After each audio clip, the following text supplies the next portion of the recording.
Most people are trying to become powerful the wrong way, and it's quietly ruining them. Right now, you're not lacking discipline, you're not lacking motivation, you're leaking power in ways you don't even notice. And until you stop the leaks, nothing you build will ever stay. Stay with me, because in the next few minutes, you're going to see exactly where your power is slipping away, and more importantly, how to shut it down completely without anyone noticing. By the end of this, you'll have a system to become someone people can't read, can't control, and can't compete with. But before we go deeper, do one thing: subscribe to Stoic Quiet Strength, because this channel is built for one purpose: power in silence. And if you're serious about becoming unshakable, you'll want to stay close to this. Now understand this: power is not built by adding more into your life. Not more habits, not more routines, not more effort. That's what everyone is doing. And that's why most people stay the same. Real power is built by removing what weakens you. Think about it like this: you don't need a bigger bucket. You need to stop the holes in the one you already have. Because right now, no matter how much effort you pour into yourself, it's leaking out through behaviors you've normalized. And here's the mistake that keeps people stuck: the moment they try to change, they announce it. They tell people they're cutting habits, they post about their new discipline, they talk about becoming better. And the moment they do that, resistance begins. People who benefit from your old version will try to keep you there. People who failed will try to convince you it's not possible. And people who feel threatened will quietly work against you. That's why this has to be done differently. As Marcus Aurelius said, waste no more time arguing what a good man should be. Be one. No announcement. No explanation. Just execution. In this video, I'm going to show you 10 silent removals that will immediately shift how people see you, how they treat you, and how much control you actually have over your life. But there's one rule: don't talk about it. Don't comment saying, "I'm doing this." Don't tell your friends. Don't make it public. Just listen and apply. The first leak you must eliminate is explaining yourself. You've been trained to explain everything. Your decisions, your choices, your boundaries. Someone questions you, and instantly you feel the need to justify. But every explanation is a position of weakness. The moment you explain yourself, you step into defense. You give people something to challenge, something to question, something to argue against. Now they're not listening to you, they're evaluating you. And once someone starts evaluating you, you've already lost control of the interaction. Think about how many times you've explained something simple. And suddenly you're in a back and forth trying to prove your point. That situation only exists because you opened the door. Epictetus said, "If you wish to improve, be content to be thought foolish and stupid." Meaning you don't need to correct every perception. You don't need to make everyone understand you. Here's the shift. You stop explaining without announcing that you stopped. Someone asks why you made a decision, you say, "It made sense to me." And you leave it there.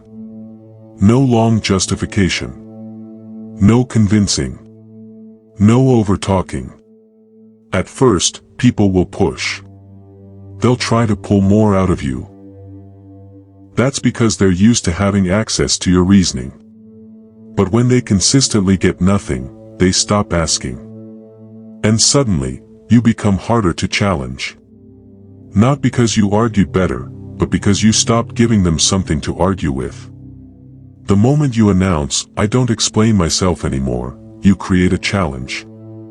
People will test you just to break that statement. But if you just quietly stop, there's nothing to test. You don't become louder. You become less available for judgment. That's the first shift. Now there's another leak connected to this. And it's even more damaging because it affects how people value you. The second thing you must quietly remove is your constant availability. Right now, you are too reachable. People can text you and get instant replies. They can call you and you pick up. They can ask for your time and you give it without hesitation. And it feels normal, but it's costing you more than you realize. Because the more available you are, the less valuable you appear. Think about it honestly. The people you respect the most are not always accessible. Their time feels limited. You have to wait, adjust, or earn access. And because of that, you value it more. But when someone is always there, always ready, always responding, you stop respecting their time. Not intentionally, but naturally. This is one of the quiet rules of human behavior. Scarcity creates value. Availability destroys it. So here's what changes. You don't tell people, "I'm becoming less available." You don't make it a statement. You just become harder to reach. You respond slower, not to play games, but because your attention is no longer free. You stop saying yes to everything. You create space between requests and responses. You let people feel that your time is not something they can just take. And something interesting happens. They start adjusting to you. They begin to respect your time more. They value your presence more. They think twice before wasting it. Seneca said, "It is not that we have a short time to live, but that we waste a lot of it." And one of the biggest ways you waste it is by giving it to everyone. But here's the key: silence. The moment you announce it, people take it personally. They feel rejected. They push back. But if you just shift quietly, they accept it as reality. They don't fight it, they adapt to it. That's the second removal. But there's a deeper leak. One that gives people direct control over you without you realizing it. The third thing you must quietly eliminate is your uncontrolled reactions. And most people don't even see this as a problem. You react too quickly.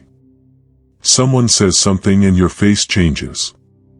Someone disrespects you and your tone shifts. Something annoys you and it shows immediately. And every reaction you give away is information.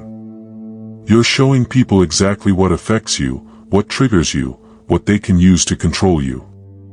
And once someone knows how to get a reaction from you, they own a part of you. Because now they don't have to guess. They don't have to test. You already showed them the buttons, and they'll press them whenever it benefits them. This is why some people seem calm in every situation. It's not because they don't feel anything, it's because they don't reveal everything. They choose what to show. Epictetus said, "No man is free who is not master of himself." And mastery begins with control over your reactions. So here's what changes. You don't say, "I'm working on my emotions." That alone signals weakness and invites people to test you. Instead, you pause. Something happens, and instead of reacting instantly, you create space. A second. Sometimes two. Enough to decide what response actually serves you. Not what you feel in the moment, but what puts you in control. You don't become cold. You don't become robotic. You just become selective. And that changes everything. People will start noticing they can't read you the same way. They'll say things expecting a reaction and get nothing. Or worse, they'll get a calm response that gives them no leverage. And slowly they stop trying. Because there's no reward anymore. The moment you announce this change, people turn it into a game. They try harder to provoke you. But when you shift silently, there's no map. No signal. No weakness to attack. You don't become emotionless, you become unreadable. That is power. And once you take that back, something else becomes obvious. You've been giving away something valuable without even realizing it. The fourth thing you must quietly eliminate is free access to your thinking. You give advice too easily. Someone mentions a problem, and you jump in with solutions. Someone asks for guidance, and you give them your best ideas without hesitation. It feels helpful. It feels right. But it's draining you. Because your ability to think clearly, solve problems, and see what others don't, is not free. It's built from experience. From mistakes. From time. And you've been handing it out, like it costs nothing. Think about how many times you've helped someone, and they didn't value it. Or worse, they used your idea and moved forward while you stayed where you are. That's not generosity, that's leakage. Seneca said, "He who gives quickly gives twice." But he didn't mean give without thought. He meant give with intention. Here's the shift. You stop volunteering solutions. You listen more than you speak. You let people sit with their own problems. And if they ask directly, you don't rush. You ask them what they've already tried. You make them think. You make them earn the clarity you provide. And sometimes, you don't give it at all. Not because you're selfish, but because you're selective. You start treating your mind like a resource, not a public tool. And again, no announcement. If you suddenly tell people, "I don't give advice anymore," they'll feel it. They'll question it. They'll resist it. But if you quietly become more reserved, they will adjust. They stop expecting instant solutions from you. And the people who truly value your thinking will step up. That's the fourth removal.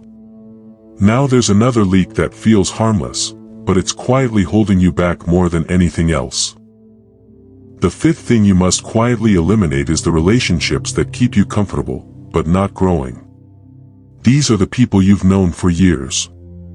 The ones you talk to out of habit. The ones who don't challenge you, don't push you, don't add anything meaningful, but they're familiar. So you keep them. Not because they make you better, but because ending it feels uncomfortable. And that's the trap. Because every hour you spend in a stagnant environment is an hour you're not evolving. Every conversation that goes nowhere keeps you exactly where you are. Look closely at your circle. Who actually sharpens you? Who pushes your thinking? Who makes you leave better than you came? And then ask yourself, who doesn't? Because those are the leaks. Marcus Aurelius said, "The soul becomes dyed with the color of its thoughts." And the people around you influence those thoughts more than you realize. So here's how you handle it. You don't cut people off dramatically. You don't make speeches about growth and distance. You fade. You respond slower. You stop initiating as much. You become less present naturally. No hostility. No disrespect. Just less access. And over time, the connection weakens on its own. No drama. No enemies. No unnecessary attention. If you announce it, you create tension. People feel rejected. They talk. They react. But if you move quietly, it just looks like life happened. And by the time they notice, you're already gone. Now we have 5 leaks sealed. Explanations, availability, reactions, free thinking, and draining relationships. Most people don't even fix one of these in their entire life. And if you followed this far, you're already moving differently. But here's the truth. The next 5 are deeper. They're not obvious. They don't look like weaknesses at first. But they are the ones that quietly destroy momentum, even when you think you're doing everything right. And the 6th one is something most people are actually proud of, not realizing it's holding them back. The 6th thing you must quietly eliminate is letting people see how hard you're struggling. Most people wear effort like a badge. They talk about how tired they are, how much they're grinding, how late they stayed up, how difficult everything is. And they think it earns respect. But it doesn't. It exposes you. Because the moment people see you straining, a few things happen immediately. Some people start doubting you. They question whether you'll actually succeed. Some people start watching you closely, waiting to see if all that effort leads to anything. And others, the dangerous ones, see weakness. They see pressure. They see someone close to breaking. And pressure attracts interference. Marcus Aurelius said, "What stands in the way becomes the way." He didn't announce the struggle, he lived it quietly. The most powerful people you've seen don't look overwhelmed. They don't broadcast the grind. They show results, and nothing else. And that creates a different kind of perception. It looks effortless. It looks natural. And that perception alone gives them an advantage. So here's the shift. You stop talking about how hard you're working. You stop posting the struggle. You stop explaining the process. You still work harder than before, but no one sees it. You build in silence, and appear with results. Now people don't know how to measure you. They don't know when you're close to breaking. They don't know how much pressure you're under. And because they don't know, they can't interfere.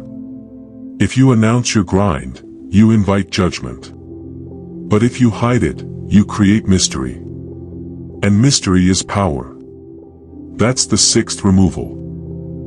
Now the seventh leak is even more common, and it quietly signals weakness every time you do it. The seventh thing you must eliminate is complaining. Complaining feels normal. You talk about how unfair something is. You explain how someone treated you wrong. You express frustration about your situation. And maybe you're right. But it still weakens you. Because every complaint tells people one thing. You don't control your environment.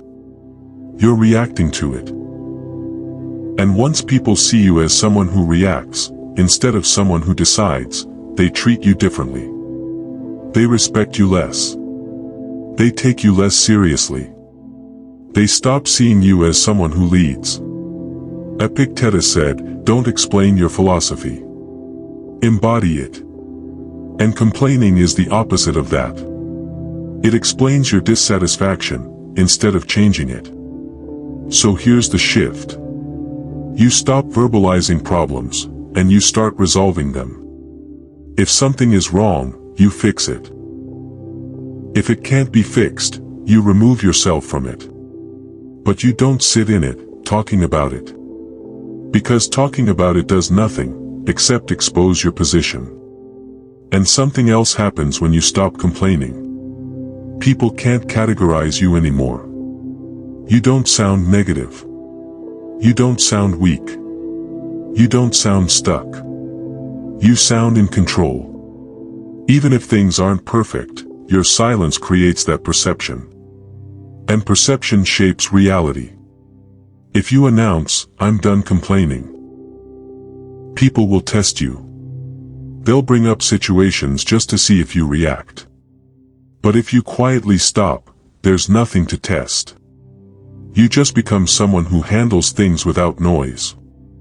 That's the seventh removal. Now the eighth leak is one of the most dangerous, because it teaches people how to treat you. The eighth thing you must eliminate is flexible standards. Right now your boundaries move. You say no, but under pressure, it becomes yes.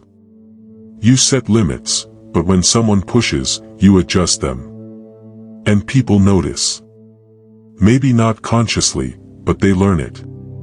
They learn that if they push enough you'll bend. So they keep pushing. And over time your standards disappear. Not because you removed them, but because you allowed them to be negotiated. Seneca said, "If a man knows not to which port he sails, no wind is favorable." And if your standards aren't fixed, neither is your direction. So here's the shift.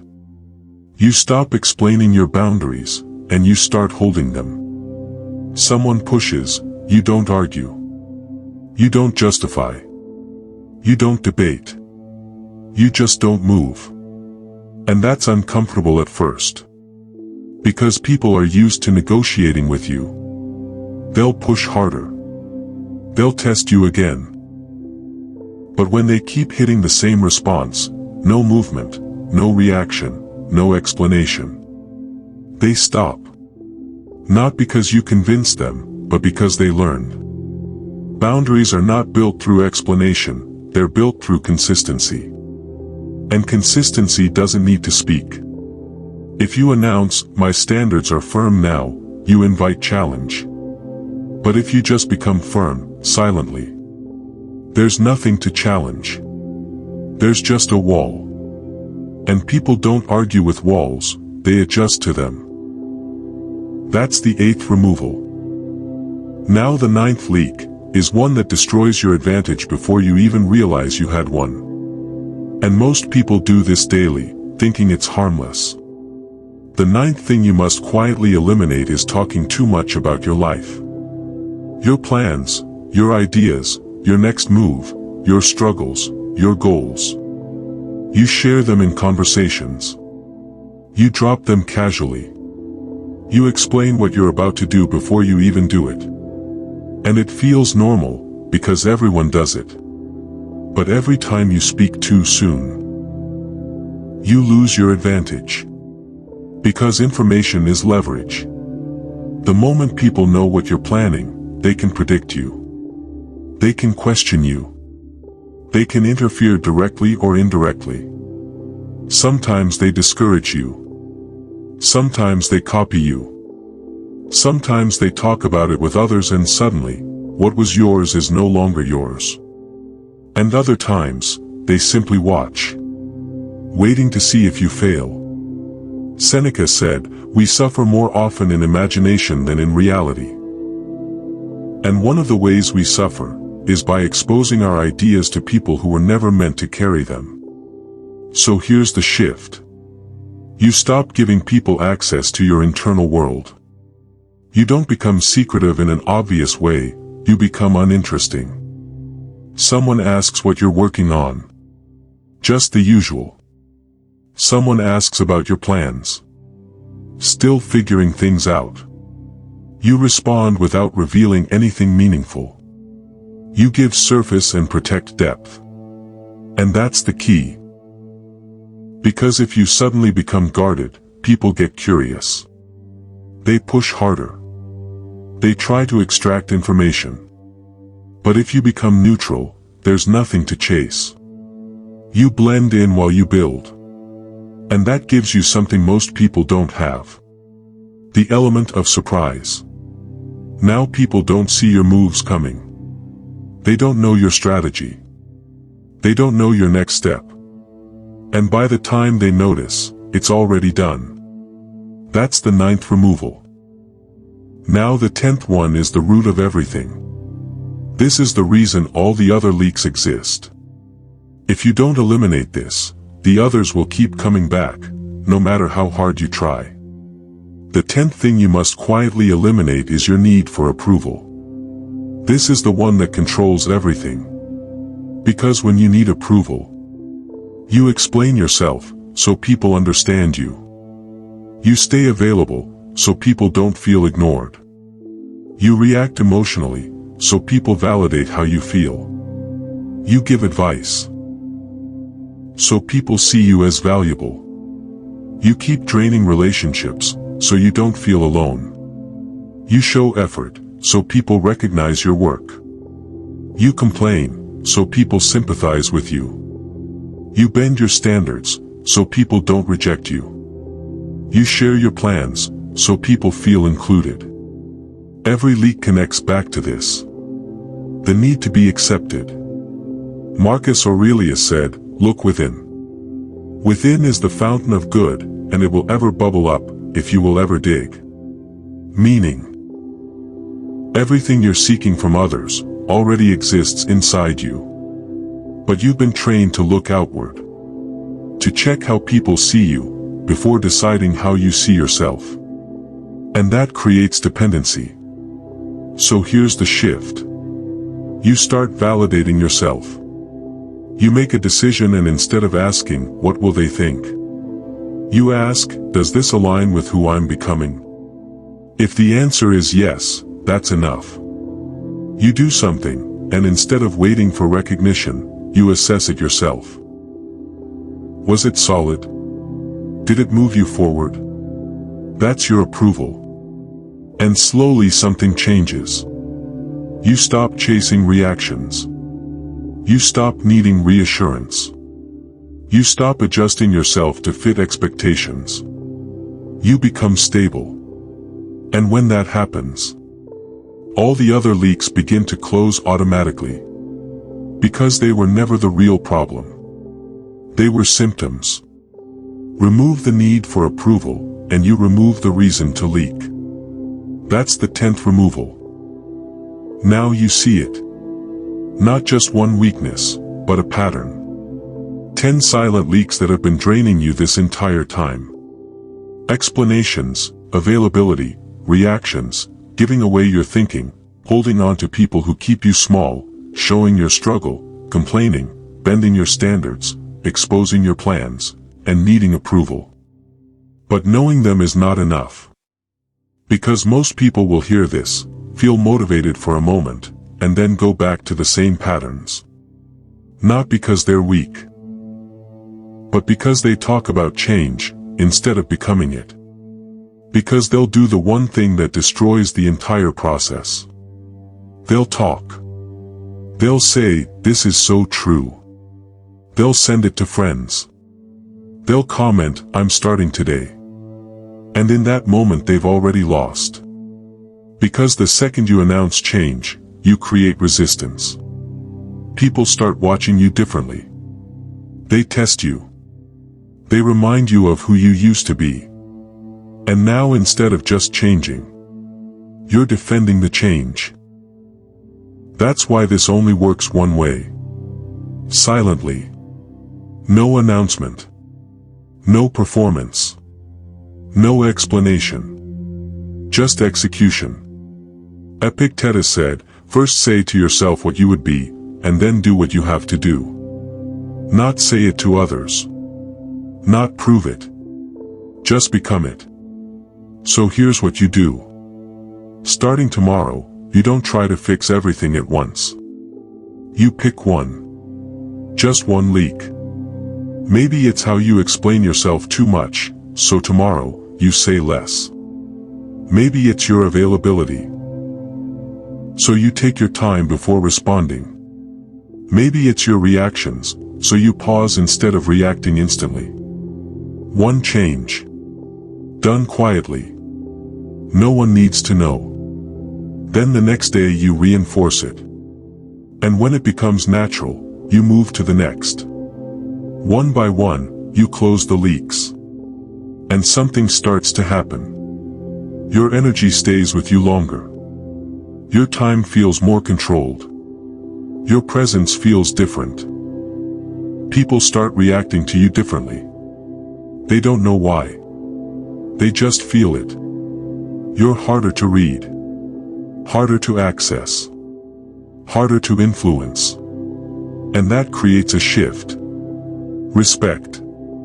Not the loud kind, not the forced kind. The quiet kind. The kind that comes from not being easy to figure out. Seneca said, "The greatest power is to be self-sufficient." And that's exactly what you're building. A version of yourself that doesn't leak. A version that holds. A version that doesn't need to prove anything, because it already knows. Now imagine this. 6 months from now. You've sealed most of these leaks. You don't explain. You're not always available. You don't react the same way. You don't give everything away. And people start noticing. They won't understand it. They'll just say, "You've changed. Some will be curious. Some will feel uncomfortable. Some will try to figure you out. But they're too late. Because the change already happened. Without their involvement, they missed the window where they could question it, slow it down, or interfere. And now, they have to deal with the result. That's the advantage of silence. You don't give people time to adjust to your growth. You just arrive different. And that's what makes it powerful. Now before you leave, if you made it this far, it means something in you already recognizes this truth. So don't ignore that.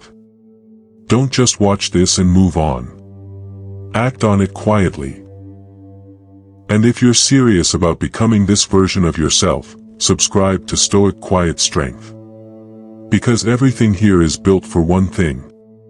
Power in silence. And one more thing. I want you to test yourself. Not publicly, not for anyone else. But for you. In your mind, make the decision. I remove what weakens me. No need to type it. No need to say it. Just decide it. And then prove it, through your actions. Now go to the next video because what you will learn there will make this even stronger. See you there.